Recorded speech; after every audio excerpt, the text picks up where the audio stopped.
Hello students, once again welcome back to your one and only most trusted Gyanjyoti coaching centre. তো students, আজকের ভিডিওতে আলোচনা করব তোমাদের সাথে নর্থ বেঙ্গল ইউনিভার্সিটি অধীনস্থ বিভিন্ন কলেজগুলোতে তোমরা যারা পড়াশোনা করছো, সেকেন্ড সেমিস্টারে তোমাদের আইডিসিতে যাদের বিহেভিয়ারাল সায়েন্স তোমাদের যাদের রয়েছে, আজকে কিন্তু ইউনিট নাম্বার 1 থেকে কিছু এমসিকিউস নিয়ে আলোচনা করব। তোমাদের এই টোটাল পেপারটা কিন্তু এমসিকিউ বেসড, তোমাদের কিন্তু এমসিকিউস কিন্তু পরীক্ষায় আসবে, ঠিক আছে?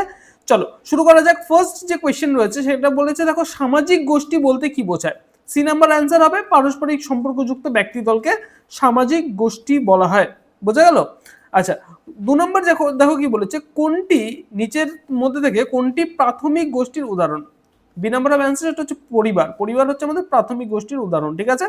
নেক্সট, প্রাথমিক গোষ্ঠীর বৈশিষ্ট্য কোনটি? নিচের মধ্যে থেকে কোনটি হচ্ছে প্রাথমিক গোষ্ঠীর বৈশিষ্ট্য? বি নাম্বার হবে অ্যান্সার, সেটা হচ্ছে গভীর আবেগিক সম্পর্ক, ঠিক আছে? কোনটি একটি গৌণ গোষ্ঠীর উদাহরণ? নিচে নিচে হচ্ছে সি নাম্বার হবে অ্যান্সার, সেটা হচ্ছে অফিসের সহকর্মী বা কলিগস, ঠিক আছে? নাম্বার 5 যেটা রয়েছে, প্রাথমিক গোষ্ঠীর সঙ্গে গৌণ গোষ্ঠীর প্রধান পার্থক্য কি? সি নাম্বার হবে অ্যান্সার, সেটা হচ্ছে প্রাথমিক গোষ্ঠী ব্যক্তিগত সম্পর্ক ভিত্তিক।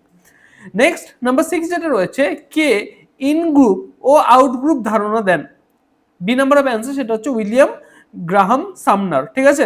নেক্সট, নাম্বার 7 যেটা রয়েছে, এখানে বলেছে সামাজিক গোষ্ঠীর একটি বৈশিষ্ট্য হলো, বি নাম্বার অফ অ্যান্সার, সেটা হচ্ছে পারস্পরিক সম্পর্ক।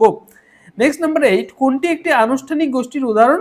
বি নাম্বার অফ অ্যান্সার, সেটা হচ্ছে অফিসের যে কর্মচারী দল রয়েছে সেটা হচ্ছে আনুষ্ঠানিক গোষ্ঠীর উদাহরণ।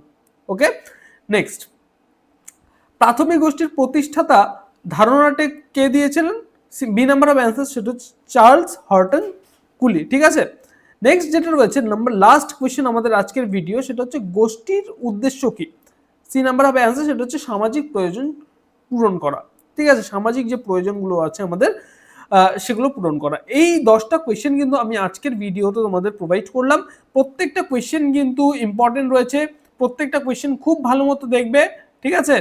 ভালো মতো দেখে নেবে প্রত্যেকটা প্রশ্ন, এবং আমাদের এই যে কোয়েশ্চেন্সের যে সেট রয়েছে সেই সেটগুলো কিন্তু অলরেডি আমাদের পেইড ব্যাচে যারা জয়েন করেছে তাদের কিন্তু প্রোভাইড করে দেওয়া আছে।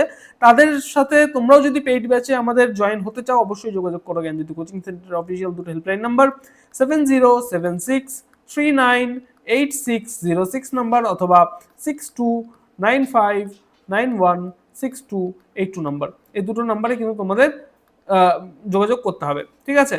দেখা হচ্ছে একটা নতুন ভিডিওতে নতুন কোনো টপিকের সাথে। Till then keep learning, keep exploring. Thank you so much.